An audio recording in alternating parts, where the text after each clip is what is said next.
Welcome to the Saturday Cadence podcast.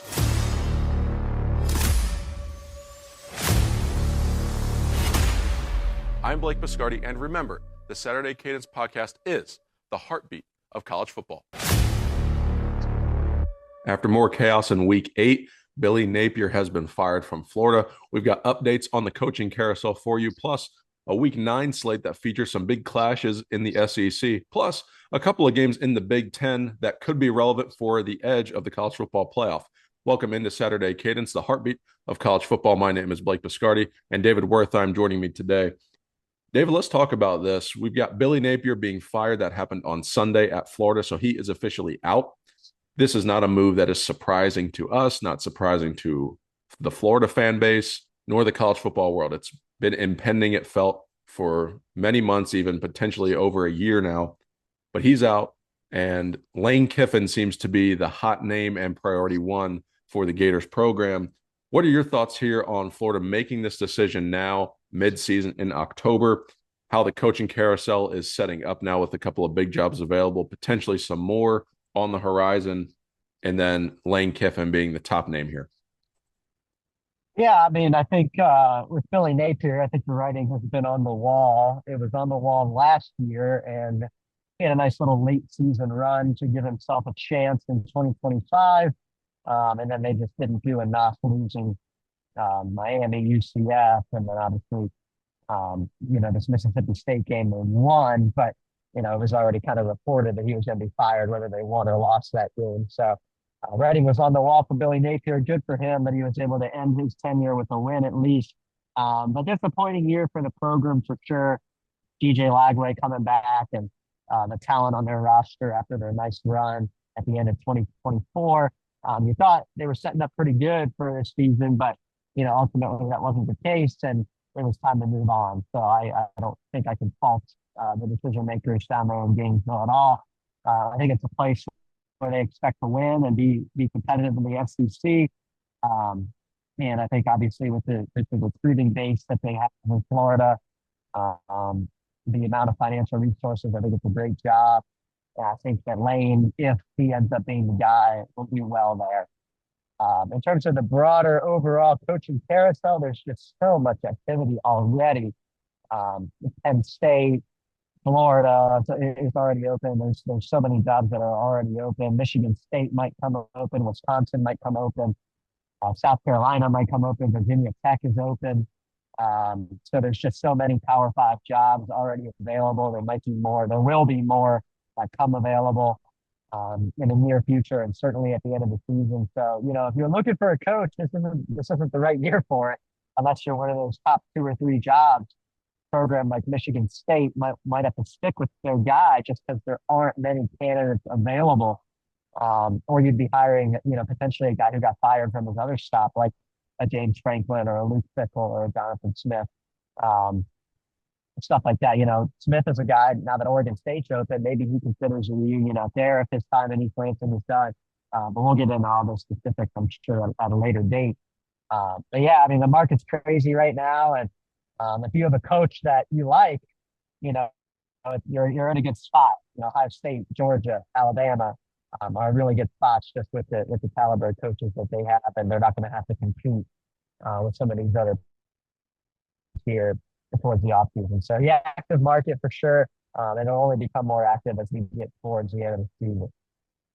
David, let's talk about this Florida job as it stands right now in the market. So Penn State and Florida right now, to me, are the 2 best jobs. I think that's pretty much widely understood.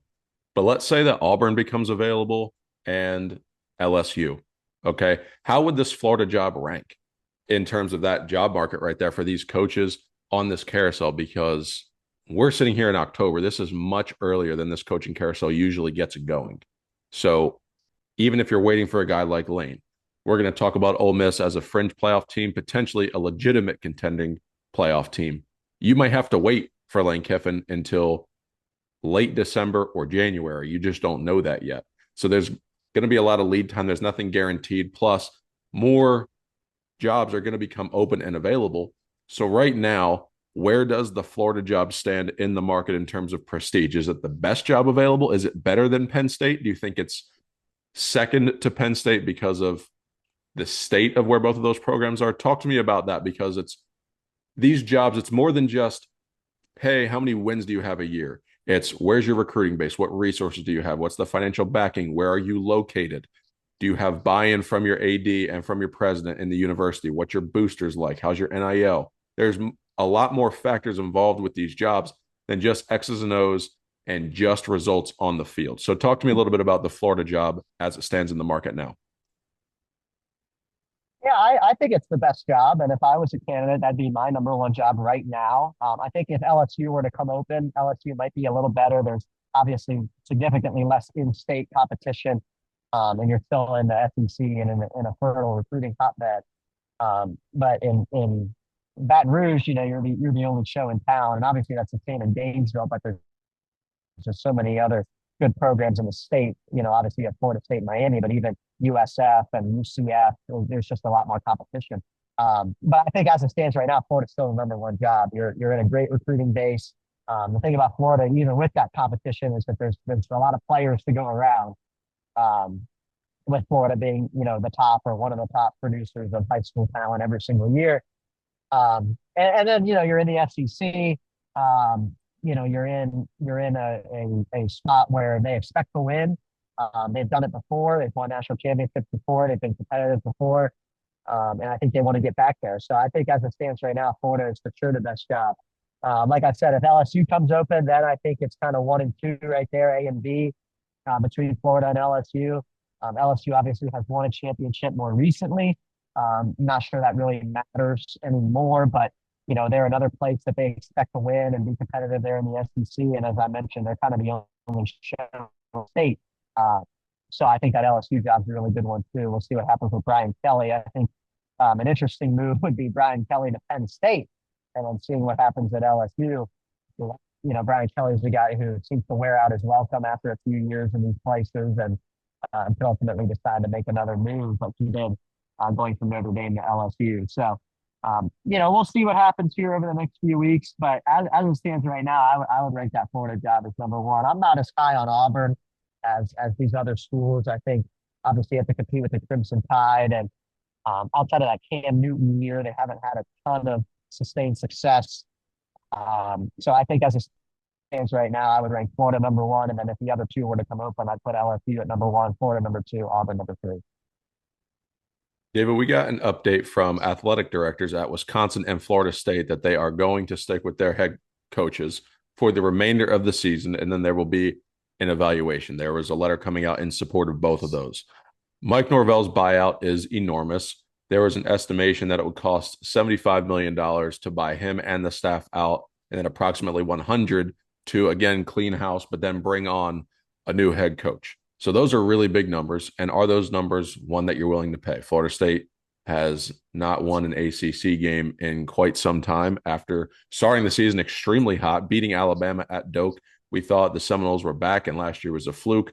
Now it looks like we have regression to the mean. Wisconsin, we all thought Luke Fickell was a great hire there, me included, and it just hasn't worked out. The Phil Longo hire on offense did set him back, but there's not a lot of juice in that program right now, getting shut out in back-to-back weeks. And you made the point. Who are you going to hire? There's not a lot of coaches available. And if you're trying to compete with some of these bigger schools, you may just end up getting recycled goods. You may not find the next best thing if you're someone like Oregon State, Wisconsin, Michigan State, Auburn potentially. So when you see those two head coaches, let's talk about Fickell and Norvell specifically. Do you think that it's worth moving off of those guys, or do you think it's worth giving them one more year, given the state of the market and college football right now? Yeah, this is such an interesting question.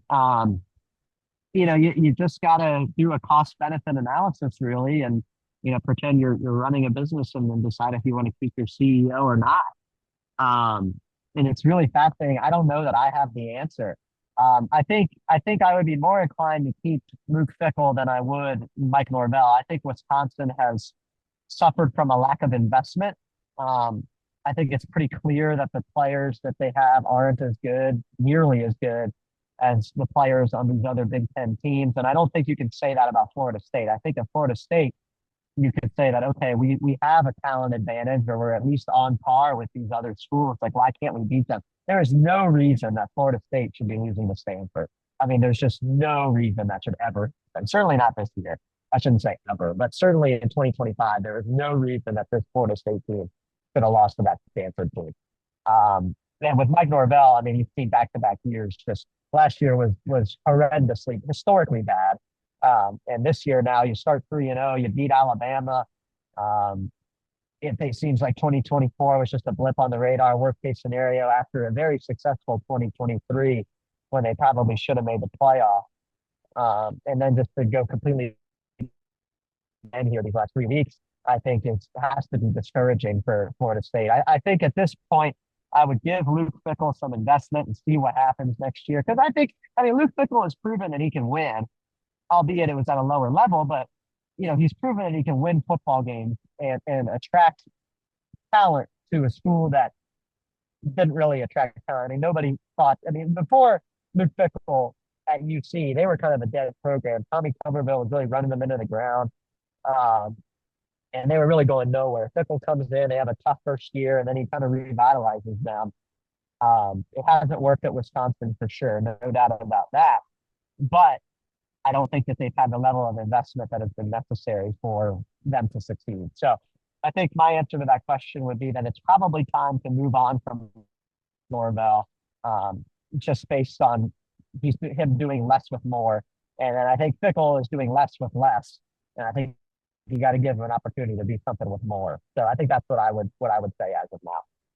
That's a fair take on that with Wisconsin. And another addition to that Wisconsin argument for Luke Fickell, you're saying lack of investment. I also think conference expansion is going to handcuff a team that is already suffering from that and make those issues even more glaring, because now you're adding more games against top level competition that you just don't have the resources or the athletes or the support staff to contend with. When you're talking about playing Ohio State, Oregon, USC, Michigan, Washington, all of these teams all in the same season, potentially Penn State, Iowa, Minnesota is a rivalry game for Wisconsin. I mean, that's a gauntlet of teams to play. And if you get the short end of the scheduling stick, which Wisconsin has gotten this year, not to mention, David, they played Alabama in the non-conference the last 2 seasons. I mean, you're giving them, that's probably good for 1.5 losses each year, Alabama and Wisconsin for the Badgers, because you're going to lose the game to Alabama, and then you're going to be physically beaten in that game because of the caliber athlete that you may start slow or potentially even lose the game after that. I mean, the physical wear and tear from playing a team like Alabama early on in the season, I mean, that is also possible. And what would No be doubt. really I mean, their game against, sorry to interrupt, but their game against Ohio State this past weekend, I mean, they must have had 8 or 9 guys go down. right. I mean, it was crazy. I mean, just the physical advantage, not even including, obviously Ohio State can run faster and jump higher, but I mean, physically they just beat them up. I mean, it was, and you remember the old Wisconsin, right? As I Yeah. do very well, I'm sure Mhm. you do. And they were kind of the team that was out there and they played physical football and they were going to run it down your throat. And that's how Wisconsin played for so many years. And now it just seems like where has that gone? And a once proud program has allowed themselves to slip into where they are now. And I don't think that it's Luke Fickell's fault necessarily all the way. I will agree that the pro style offense doesn't work at Wisconsin. But I mean, when you have these guys going out left and right, what are you supposed to do? I mean, I don't know. I think there needs to be a major overhaul at Wisconsin, but I don't necessarily think it's Luke Fickell's fault.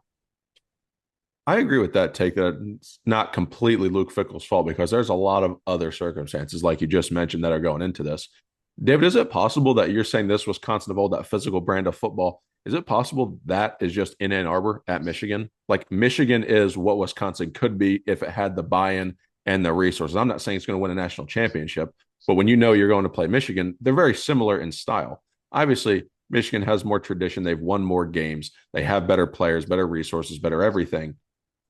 But that is almost the model Wisconsin would follow, because Michigan is a physical offensive line, run game driven program that's going to physically impose its will to you, whether they win or lose.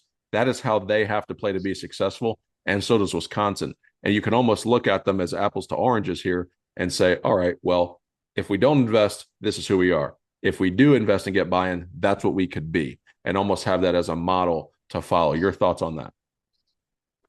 Well, I think Michigan certainly has tried to paint themselves as that kind of program, but I don't know that it's to their benefit. I think that they have a very good young quarterback who can throw the ball.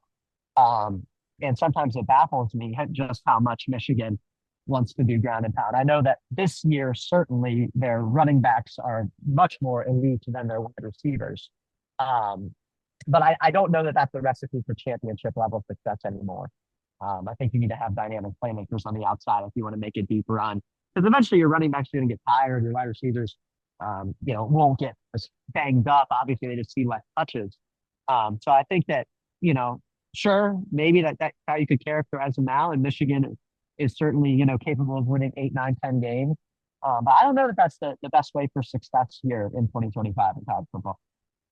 We also have to take defense into consideration too at both of those programs because the last four Mm-hmm. national champions have had a top ranked defense every year: Georgia, Michigan, Ohio State. And this year, Ohio State has the top ranked defense. We have question marks of how that result is going to end up. Certainly, the Buckeyes have been the best team in the country, but this is the midseason checkpoint. And we're going to see how that looks on the back end of this season as we get down the stretch run into November. Can Ohio State get over the Michigan hump? Where are they seated in the playoff? And can they win those games again, go on a run and win a title? Those are all the questions that have to be answered. And speaking of the midseason checkpoint, let's look at a few of these teams and see where they're at. We're not going to talk about Ohio State, Indiana, Texas A&M, and Alabama because they seem to be the four top teams right now. Let's look at some teams, David, that had some high expectations and are maybe not meeting them, and then some that are potentially on the fringe of a playoff spot and in the conference race. One of those being LSU. Garrett Nussmeier and company, Blake Baker's defense. We started the season hot. There was big expectations. There was Heisman Trophy. There was this defense is going to be better. They beat Clemson. Then the air gets sucked out of the program. Then Garrett Nussmeier gets a little bit banged up. If we're looking at LSU, Brian Kelly's seat we know is warming by the day. A huge game against A&M this weekend at home. Talk to me about LSU right now as we're sitting here in the middle of October. Yeah, I mean, what a fascinating case study. We thought early in the season they beat Clemson. We thought Clemson was a national title contender. Obviously, that has proven to be very false.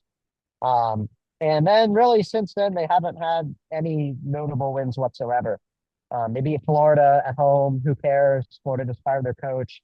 They beat South Carolina at home. Who cares? They might fire their coach. And then they lost to Ole Miss and Vanderbilt on the road. Now they get A&M coming in at home. This is where they kind of have to rebound and save their season. But yeah, LSU with Garrett Nussmeier coming in as a Heisman favorite. Their wide receivers don't look as dynamic as they have in years past. There isn't really any skill player that excites me. Their defense has still been playing pretty well. Obviously, Vanderbilt, notwithstanding, not great against Vanderbilt, but still not terrible. I've seen worse. Held Diego Pavia to 160 passing yards, although he beat him up with his legs a little bit. But yeah, I mean, it certainly hasn't been the season that LSU expected. And, that's kind of what I mentioned earlier when I said Brian Kelly could look to move again, just because of, his personality. And we've seen that before, obviously, going from Notre Dame down to LSU. I'm just not sure this is the place for him. And I'm not sure that LSU feels like he's the coach for them. So certainly their season is on the line this weekend against Texas A&M. But even after that, they got to get to Alabama. So if they all go 2-0 these next 2 weeks, the playoff hopes are obviously done. And then Brian Kelly's future is up in the air already, but will be even more so if they don't win at least one game, if not both, these next 2 weeks. Let's look at Texas now, David. This team to me has been just a ball of potential energy all season. We're waiting for Arch Manning to develop. We're waiting for Arch Manning to figure it out. If Arch Manning figures it out, this team is legit. They can win the national championship. They can go on a run. That defense is good enough. They have the right playmakers. But I think two things are holding Texas back right now. One, I think Steve Sarkisian is in a place as the offensive play caller where he needs to rescind those responsibilities and hire an OC to be more of the CEO. Case in point, Ryan Day last year with Chip Kelly, giving them up, and now this year with Brian Hartline. When you're able to be a CEO, I think that helps your team out more. Maybe you can give more time to Arch Manning and have him develop. But even still, if Arch Manning figures it out and puts it together, this Texas team is good enough to go on a run. But they've suffered some losses against Ohio State and against Florida. They rebounded by beating Oklahoma. Talk to me about the Longhorns and where you see them here in the middle of October, because I still think that Texas can make the college football playoff and go on a run, but they have to figure some major things out. Yeah, I think you're spot on. I totally think they can still make the college football playoff. I mean, yeah, say what you want, but they did get a nice win over Oklahoma a couple of weeks ago. Um, Obviously they have that loss to Ohio State, which at the beginning of the year people thought, this was number one against number two, biggest game in the history of the sport to open the season. Um, and then they kind of struggled, losing to Florida also within that. Arch hasn't looked great. They barely survived Kentucky last weekend. And um, so, Texas now they get Mississippi State this weekend. That should be a spot where they win. But then they get Vanderbilt and Georgia back to back, and we'll know about Texas by then. Like you always say, the games to remember are played in November, and Texas will get a few of them right off the bat. They get Vandy November 1st, and then they go two Athens. Um, so, yeah, I mean, Texas has to win the games on their schedule. I think they're certainly capable of doing it. That Georgia game will be fascinating. Um, but yeah, I mean, they still can do it. I think their defense is still really talented. Their defensive line is the deepest in the country. And if Arch can just, you know, incrementally improve his play 10, 15%, I think they have a chance to be successful down the stretch. David, we're going to go to Michigan now. This is a team we touched on a little bit here in the beginning of the show, in the first segment. Bryce Underwood's growing up before our eyes. Last week, how they rebounded against Washington after getting throttled by USC. That showed me there's some championship metal in that program. Not saying they're going to go win a title or even the Big Ten, but that shows me the psyche of that program able to do this. Now, can you repeat it? It's one thing to do it one week, but now can you repeat it in a rivalry game against Michigan State this week? Can you be competitive or even beat Ohio State where you're controlling the series for the last 4 years? These are the questions I have for Michigan, because I do think this is a fringe playoff team right now. And I do think they're going to be sitting there on November 29th at 9-2 with a win and in situation against the Buckeyes. When you look at the Wolverines, you have been critical of Sharon Moore on the show, saying he's holding them back. But let's say Sharon Moore steps out of the way. Let's say that Michigan does figure it out here, and then they are competitive with Ohio State and they have an opportunity to go to the playoff. Is that how you view the Wolverines? Or do you still think that they're a step away from being able to compete with Ohio State and make the college football playoff this year? Well, if I didn't see 2024, then I probably would have said that they're a step away. But just knowing what happened last year, I think a lot of that was on the Ohio State side. Right. But just seeing what happened last year, I think it's certainly possible they win that game and make the playoffs. I think they're a good team. I don't think they're a great team. I think they played two other good teams and they lost to both of them. The USC game wasn't really that close. Oklahoma game was also not really that close. Um, and ultimately for Michigan here, these next few weeks, they just got to take care of business, and I think they will. They do have three road games in that stretch: at Michigan State, at Northwestern, which will be a Wrigley, and then at Maryland, um, sandwich with a Purdue home game, and then obviously Ohio State at home to end the year. So I think Michigan's a good team. I will stand by what I've said. I don't think that their wide receiver playmakers are where they need to be. I like what Marsh has been doing. He seems to be kind of stepping up there for them, with Samaj Morgan really kind of taking a step back this year. Donovan McCulley's still a big target, red zone guy, but pretty inconsistent. Their defense is kind of the same, except a step slower, I would say, without their mammoths up front that they've had in the past. So I think they're still a good team. I think they can still make the playoff. I think they can win a playoff game. But I do think their ceiling is capped just with their lack of playmakers and the fact that their defense wasn't as generational as it was during their championship level stretch.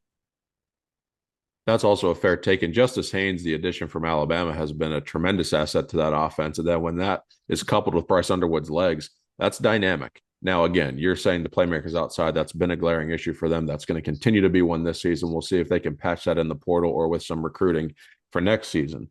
But David, a team that started slow this year that I've still believed in, I've never sold my stock on, that's Notre Dame. Sure, they lost to Miami and A&M by a combined 4 points to start the season 0-2. CJ Carr's playing outstanding football. Jeremiah Love and Jadarian Price, that's the best running back tandem in the country, and they dominated USC. They ran for over 300 yards last week. I think Notre Dame is going to run the table and get in, and I think Notre Dame can win a game or two in the college football playoff. I actually think Notre Dame can again return to the national championship with the way that they're playing and how they can match up against a team like Alabama, Ohio State, or Indiana. So I'm high on Notre Dame. I like what Marcus Freeman's doing. I like everything about the team. I'm a believer in the Irish. Where do you see them right now? Yeah, I think I see them about the same as I saw them last year. I think they're a good team and certainly can make a national championship game again. I'm not sure that they could beat Ohio State or Alabama, but I think they have just as good a shot as anybody. Um, the game against USC was pretty impressive, and obviously getting it at home I think makes a difference. USC coming off of the physical win over Michigan, I think helped Notre Dame as well. Just kind of like what you were saying about Wisconsin and Alabama. I think USC was a little bit banged up. They didn't run the ball nearly as well. They have lost two running backs now, and I think that's going to hurt them down the stretch. So, I don't want to say that this is a huge victory for Notre Dame, but I think they did what they needed to do. And Jeremiah Love running for 228 yards on 10 yards of carry is pretty dang good. So I think that, if they can keep doing what they're doing, I think they'll be right there in the thick of it in January again, for sure. A scheduling dynamics thing was definitely a factor for USC plus the injuries, but again, Notre Dame did what it needed to do, and I think they're going to continue to do so throughout the remainder of the season. But David, two big matchups in the SEC. Let's get through these real quick. Ole Miss at Oklahoma.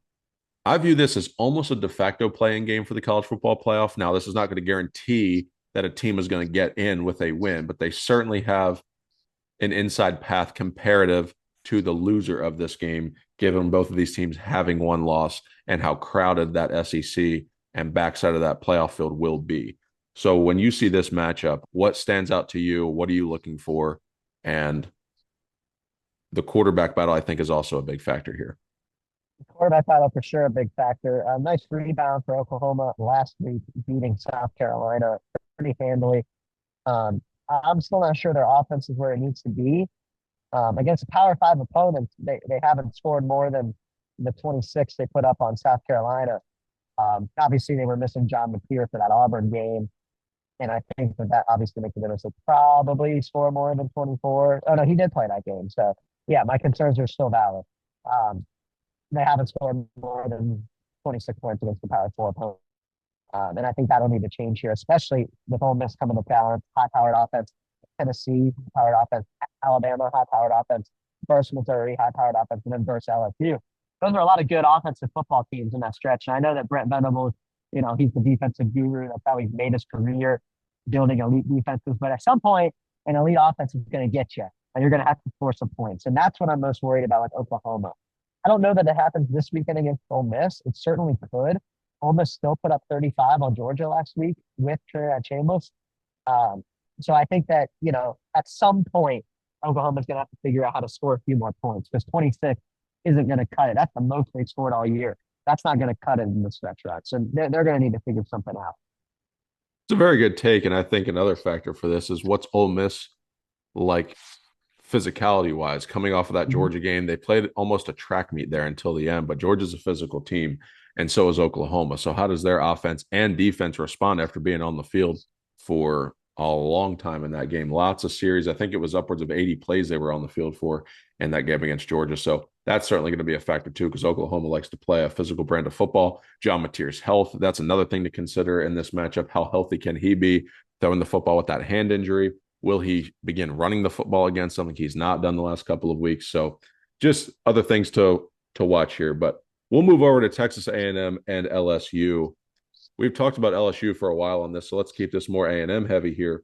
Marcel Reed and this Texas A&M team have been good so far this year. They're undefeated. They have found ways to win. I think that's their hallmark right now is they're a team that's finding ways to win, whether it's giving up 40 to Arkansas or scoring 40 in South Bend on Notre Dame to win the game. How do you view this Texas A&M team? Is this one that can run the table? Is this one that's going to run into an LSU team that's in desperation mode and there's not going to be much they can do this weekend? How does Mike Elko's team stand up to you right now? I have no idea. I think they have one of the weaker FCC schedules. I mean, their first four games: Auburn, Mississippi State, Florida, Arkansas. That's nothing. So I'm excited that it's these next 2 weeks to learn more about. Really, next 3 weeks because they have a bye on November 1st. But they'll get at LSU and then at Missouri. I think we learn a lot about this A&M team those next 2 weeks, next two games. Because I still don't really know. I mean, they beat Notre Dame 41-40 in the South Bend. That's a great win. early in the season though. So I just want to see a little bit more these next couple of weeks. We don't really have that historical precedent to bank on with A&M like we do a team like Alabama or Ohio State. Um, so I'm excited to see this game on Saturday and then on the 8th, Missouri. I think those are two games where we're going to learn a lot about Texas A&M. And I think they're certainly capable of winning them both and running the table. They get Texas to end the year after Chicken Shit Saturday. So I think that, ultimately we'll learn a lot these next 2 weeks about Texas A&M and Mike Elko's team. They've been good on offense all year. Their defense has been inconsistent but solid. So I'm excited to see them for sure. Texas A&M is definitely the SEC's mystery team because, like you said, they beat Notre Dame early. It was a close game, a wonky ending there with the extra point. And then you're going playing a weaker SEC schedule. So now you're going to have the big games. Like you said, this is where we're going to learn about them, see are they a contender? And since they have managed to be undefeated at this point, they can still lose a game or two and still be in contention for the playoffs. So that's the advantage that A&M has sitting as the fourth ranked team or the third ranked team in the country with an undefeated record heading into the end of October and November. So I think this is a good spot for A&M, but I do think they're going to see an LSU team that's backed into a corner. I just don't know if LSU has the punches to throw to get out of that corner, but we're going to get to that here in just a second as we get into the picks. The upset alert board is Alabama on upset alert against South Carolina, and then Missouri and Vanderbilt. Vanderbilt, again, favored at home. Can Missouri go get them? Can Missouri go win this game in Nashville, or can Vanderbilt put together 2 straight wins? David, let's slide into the Saturday 7 picks, and we're going to start with this game. So Missouri at Vandy, the Commodores favored by 2.5. They've been one of the great stories this year. Diego Pavia, his leadership, he is a much more polished and grittier version of Johnny Manziel, in my opinion. How do you see this game playing on Saturday? Well, I think that's crazy. I think Johnny Manziel is one of the top 10 college football players this century, all things considered. And so that's crazy. But give me Vanderbilt. I do think they win this one. But I don't want any Johnny Manziel disrespect. I mean, that's Johnny football for you. There's no Diego football. Hey, we got to have a little bit of fun on this show with some crazy takes here. We'll see what the listeners have to say about it. I'm going to take Vandy to win and cover this game too. I like what they're doing. I think this is a legitimate football team. I don't know if they're winning the SEC or a national title, but I love the storyline, and I think that Vandy gets this one done at home again. BYU at Iowa State, big game in the Big 12. BYU, the 11th ranked team in the country, they're 3.5-point underdogs here in this game. So, David, how do you see this one playing out between the Cyclones and the Cougars? Yeah, the weird line. I want to take Fishy. BYU here. Yeah, fishy for sure. I want to take BYU here, so I'm going to do that. But definitely fishy. I wouldn't be surprised if Iowa State gets this done. I think Campbell, this might be it for him in Ames if Penn State or somebody like that comes calling. I think he wants to win this one. I think he was for a long time holding out for that Ohio State job. That'll never happen. And I think Iowa State has a good chance of winning this. I'm going to take BYU for fun. Yeah, I'm looking at this game dynamics wise. You're coming off of an emotional win in the Holy War against Utah, and then you have to play a road game. You're an underdog. I don't know why that is. I've seen this emotional spot before where you have that big win, then you go on the road and lose.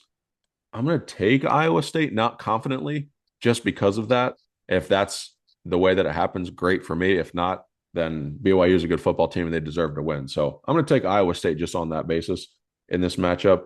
But now we'll look here in the Big Ten. Quiet, good game here against what should be 2 ranked opponents if they were SEC schools. They would be. Unfortunately for the Big Ten, Illinois is the only one that's ranked. They're on the road at Washington, and Washington is a 4.5-point favorite.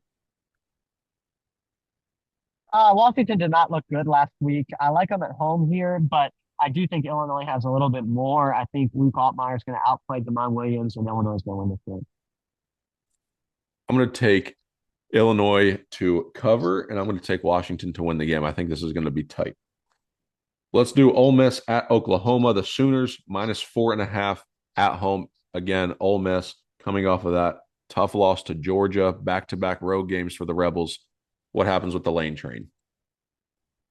Yeah, this is a tough one for me. I've been debating this one for a while. I like, oh man, Oklahoma's offense scares me. It really, really scares me. Um, so for that reason, I'm going to take Ole Miss. I think this is one that also, similarly for Lane, who's always looking for the next best job, I think he's going to be pretty amped to get a win in this one after falling just a little bit short last week. So give me the Lane trade.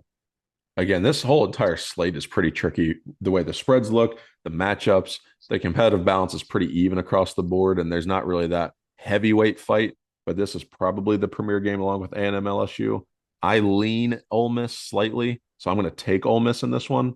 But again, that's not a confident pick either, especially in Norman. Michigan at Michigan State, the famous trouble with the snap game a couple of years ago, over a decade. 14 and a half quick pick here. Michigan favored by 2 touchdowns. Give me the Wolverines. I think Michigan State's terrible. I'm going to take Michigan as well for the same reason. Texas, 6.5 point favorites at Mississippi State. Again, quick pick here. Give me the Longhorns. I think Mississippi State is not very good. Again, I'm with you. I think Texas figures it out this week, and they get that win, and they cover even in Starkville. Big game of the week here, Texas A&M, 2.5 point favorites at LSU. Who do you have? I like A&M here. Another one I was kind of debating about, but LSU, like I said, they haven't really shown me much. A&M at least has the win over Notre Dame. We can kind of circle back to for picks purposes. So I'm gonna take Texas A&M here to cover and win. I'm with you. I think LSU is going to struggle to run the football. They've not been great at it this year. And I think A&M is going to be able to go in there and control it. Weather might be a factor, and that's where the run game, I think, is going to come into more play here. I'm going to take A&M to win this game and cover as well. David, final thoughts here heading into week 9. Well, looking forward to week 9. Buckeyes are off this week, so I'll be tuned in to as much as I possibly can, and it should be another good week. We're getting close to November. We are. So, guys, again, this is the final weekend of October. It's week 9 of the college football season. Some big games that are going to help shape the college football playoff picture, maybe not as much as in recent weeks. But again, the games you remember are played in November. And next time we come on this show, we're going to be talking about November football. We're going to have college football playoff rankings in about 10 days. So stay tuned to all of our coverage. Check us out on social media at Saturday Cadence at T Silver Bulletin. Visit our website, tsilverbulletin.com. Guys, enjoy the weekend of college football. We will see you on the Monday show with a full breakdown for you, potentially coaching carousel updates again. In the meantime, God bless.